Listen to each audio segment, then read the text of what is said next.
Hello dear students, welcome back to my channel Physics SPC CBSE board paper 2024 class 12th set 3 है। Question number 33 का solution. The displacement of two light wave each of amplitude A, दो light wave उनके amplitude दोनों के equal हैं, and frequency omega emanating from the coherent sources of light are given by, ये first wave की question रखी है, ये सेकंड वेव की क्वेश्चन रखी है। फाइंड द फेज डिफरेंस है between the two wave. First wave का फेज हो गया ओमेगा टी, दूसरी वेव का फेज हो गया ओमेगा टी प्लस फाइव, तो five is a phase difference. These light wave superpose at the point, obtain the expression for resultant intensity at that point. Interference का क्वेश्चन है, उसने इक्वेशन चेंज कर दी है। आपने ये डेरिवेशन किया होगा y1 बराबर ए साइन ओमेगा टी और A sine omega T plus five करके इक्वेशन चेंज कर दिया उसने, ठीक है। जरा देखते हैं कैसे करते हैं। तो चाहो तो आप एक डायग्राम भी बना सकते हो इसमें, ऐसे कि दो स्लिट्स ले ली S1 S2 और ये आपका एक स्क्रीन ले ली और यहाँ से एक वेव निकाली, इसका एम्पलीट्यूड A है, और ये दूसरी वेव निकाली, इसका भी एम्पलीट्यूड A है, और ये दोनों वेव इस जगह पर P पॉइंट पर मैंने सुपर इम्पोज कर दी। Equation of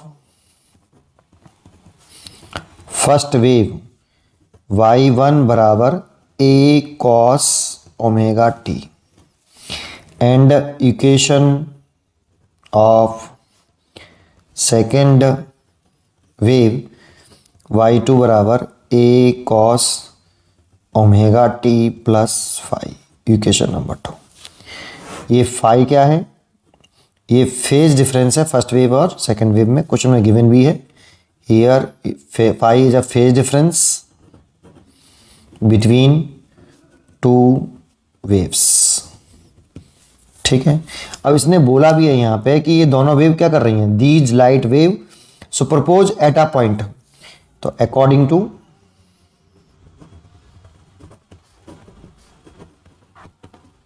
principle of superposition, है ना।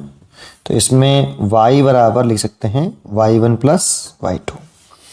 एक्चुअल में हम करने के वाले क्या है, रिजल्टेंट वेव की इंटेंसिटी निकालना चाहते हैं। ये डायरेक्टली प्रोपोर्शनल होती है रिजल्टेंट वेव के एम्पलीट्यूड के स्क्वायर के साथ। रिजल्टेंट वेव की इंटेंसिटी रिजल्टेंट वेव के एम्पलीट्यूड के साथ डायरेक्टली प्रोपोर्शनल होती है स्क्वायर के साथ। प्रोपोर्शनल टर्म उठाएंगे तो एक कांस्टेंट टर्म आ जाएगा ka स्क्वायर।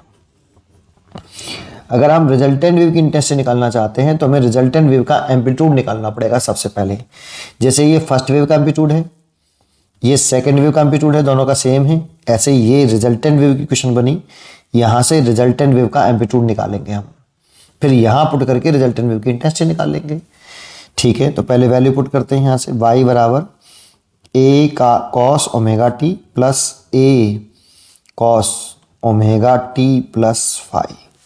ये अब इसमें एक कॉमन ले लो पहले, तो cos omega T plus cos omega T plus five. ये अब इसको c मान लो, इस पूरे को d, और इसमें sine c plus sine d का फॉर्मूला लगा दो। आपको याद हो ये वाला formula, cos c plus cos d, cos c plus cos d, ये वाला फॉर्मूला लगा दो। 2 cos c plus d by 2 multiplied by cos c minus के d बाई 2। इसे c मानो, इसे d मानो, और ये वाला फॉर्मूला लगाओ, ठीक है। तो लगाते हैं ये वाला फॉर्मूला हम, ये लिख लेते हैं 2a cos c plus d, तो इसे c माना है, प्लस d इसे माना है, omega t plus five divided by पूरे में 2, ये into cos c omega t minus d इसको माना है, तो ओमेगा t इस साइन से ये वाला साइन चेंज हो जाएगा, माइनस के फाइव डिवाइड बाई 2, ऐसे। तो देखो इसे कैसे ले सकते हैं, y, तो y इक्वल टू 2, ये देखो cos, ये 2 ओमेगा टी हो गया, 2 omega T plus five divide by 2, है ना। और ये हो जाएगा ओमेगा टी से ओमेगा टी कट गया, मल्टीप्लाइड में cos माइनस के 5 बाई 2। एक फॉर्मूला और पढ़ा होगा ट्रिग्नोमेट्री में आपने, माइनस के cos थीटा जो होता है ये cos थीटा ही होता है, लेकिन अगर साइन होता साइन माइनस के थीटा तो ये माइनस के साइन थीटा होता, ये आपने पढ़ा होगा। इसीलिए इसको हम प्लस के cos थीटा होता है, cos माइनस के थीटा। तो इसे ले सकते हैं y बराबर 2a कॉस 5/2, इसको मैंने आगे लिख लिया। कॉस 2 का इसमें डिवाइड करो तो लिख पाओगे ओमेगा टी, एक बार इसके नीचे एक बार इसके नीचे, एक बार इसमें डिवाइड कर दो एक बार इसमें डिवाइड कर दो, प्लस 5/2। तो ये आ गई आपकी इक्वेशन ऑफ रिजल्टेंट वेव। ये अब देखो इसमें ये टाइम वाला फंक्शन है, तो टाइम वाले फंक्शन को छोड़कर ये बचा हुआ एम्पलीट्यूड है फर्स्ट वेव का, ये भी टाइम वाला फंक्शन है, इसको छोड़कर ये फर्स्ट सेकंड वेव का एम्पलीट्यूड है। ऐसे ये टाइम वाला फंक्शन छोड़ के ये पूरा रिजल्टेंट वेव का एम्पलीट्यूड है ना। इसीलिए amplitude of resultant wave, amplitude of resultant wave A बराबर 2a cos 5/2। ये इतना आया resultant of amplitude of resultant wave. इसीलिए intensity of resultant wave I बराबर के एम्पलीट्यूड का स्क्वायर। के कांस्टेंट टर्म है, ए रिजल्टेंट वेव का amplitude है तो ये रिजल्टेंट वेव की इंटेंसिटी आ जाएगी। तो के इसकी वैल्यू पुट कर दो बेटा, ए का स्क्वायर कर लो इसमें, तो 2a cos 5/2 का पूरे का whole square, that means 4ka square cos square 5/2, ये आ गई। इसमें हम इसको क्या लिख सकते हैं, इसमें लिख सकते हैं हम इस फर्स्ट वेव की इंटेंसिटी लिखते I0 मान सकते हैं, तो ये लिखते के एम्पलीट्यूड का स्क्वायर, और सेकंड वेव की इंटेंसिटी लिखते तो एम्पलीट्यूड दोनों के सेम है, तो इसीलिए फर्स्ट वेव की सेकंड वेव की इंटेंसिटी सेम होंगी के स्क्वायर। इसीलिए इसे चाहो तो आप ऐसे ले सकते हो 4I0 cos स्क्वायर 5/2। अब बच्चे को लगेगा कि फॉर्मूला चेंज हो गया, नहीं, ना तो रिजल्टेंट वेव के एम्पलीट्यूड का फॉर्मूला चेंज हुआ है, पहले भी इतना आता था और अभी भी इतना ही आ रहा है, दोनों सेम ही आ रहे हैं। क्या कहना चाहता हूँ जरा समझिए, यही एक्सप्रेशन है हमारा, ये आंसर हो गया बेटा, है ना। तो इसमें मैं कहना क्या चाह रहा हूँ जरा वो समझ लेते हैं। देखिए आपने पढ़ा होगा, ये पढ़ा होगा आपने, रिजल्टेंट वेव का इंटेंसिटी I1 फर्स्ट वेव की इंटेंसिटी प्लस सेकेंड वेव की इंटेंसिटी प्लस 2 रूट के अंदर I1 I2 cos 5। पहले ये आता था हमारा, अभी भी यही आ रहा है बेटा।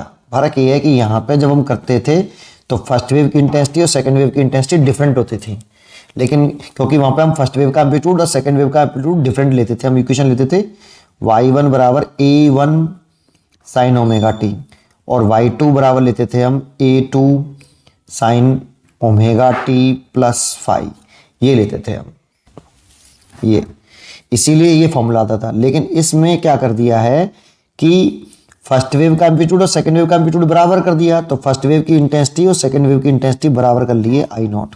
अब सॉल्व करो, ये यही आ जाएगा रिजल्टेंट वेव की इंटेंसिटी। देखो इस जगह पे लिख दो I0 प्लस ये I0 प्लस 2 रूट के अंदर I0 का स्क्वायर और cos 5, इसे लिखोगे तो 2I0 प्लस 2I0 cos 5, यहाँ से 2I0 कॉमन ले लोगे तो 1 प्लस cos 5। इसमें cos 2 5 का फॉर्मूला लगाया है 2 cos स्क्वायर 5 माइनस 1, लेकिन यहाँ cos 5 है, यहाँ cos 2 5 है, तो इसको एक और फॉर्मूला लिखते हैं हम, cos 5 है तो 2 cos स्क्वायर 5/2 माइनस 1, ये लगा दिया बेटा यहाँ पे। तो 2I0 1 minus 1 plus 2 cos square 5/2 minus 1, 1 से 1 कट गया, 2 और 2 4 हो गया, तो 4I0 cos स्क्वायर 5/2। देखो आ रहा है कि नहीं ये वाला फॉर्मूला, ये वाला, ये रहा। एम्पलीट्यूड भी वही है, आप रिजल्टेंट वेव का एम्पलीट्यूड पढ़ते थे रूट के अंदर a1 का स्क्वायर प्लस a2 का square plus 2a1 a2 cos 5, लेकिन यहाँ पर फर्स्ट वेव सेकंड वेव का एम्पलीट्यूड बराबर दे रखा है बेटा, a बराबर दे रखा है ना, तो करेंगे तो a square plus 2a square cos 5, और यहाँ से इन दोनों को जोड़ेंगे तो 2a square plus 2a square cos 5, यहाँ से 2a स्क्वायर कॉमन लेंगे तो 1 प्लस कॉस फाई और रूट के अंदर फिर वही 2a², 1 प्लस इस कॉस फाई की वैल्यू पुट करेंगे 2 कॉस स्क्वायर 5/2 माइनस 1, तो 1 से 1 कट गया, तो ये रूट के अंदर आ गया 4a² कॉस स्क्वायर 5/2, इसे लिख पाएंगे 2a कॉस 5/2। तो देखो रिजल्टेंट वेव का एम्पलीट्यूड भी सेम ही रहा है, चेंज नहीं आया बेटा उसमें। तो इक्वेशन चेंज करने से चेंज नहीं आ रहा, रिजल्टेंट वेव का एम्पलीट्यूड वही है और इंटेंसिटी भी वही है। फर्क क्या आया है समझ में आया? बस इसमें फर्स्ट वेव और सेकेंड वेव का एम्पलीट्यूड सेम कर दिया है, इसीलिए ऐसा हुआ है ना। पढ़ते रहिए और खुश रहिए।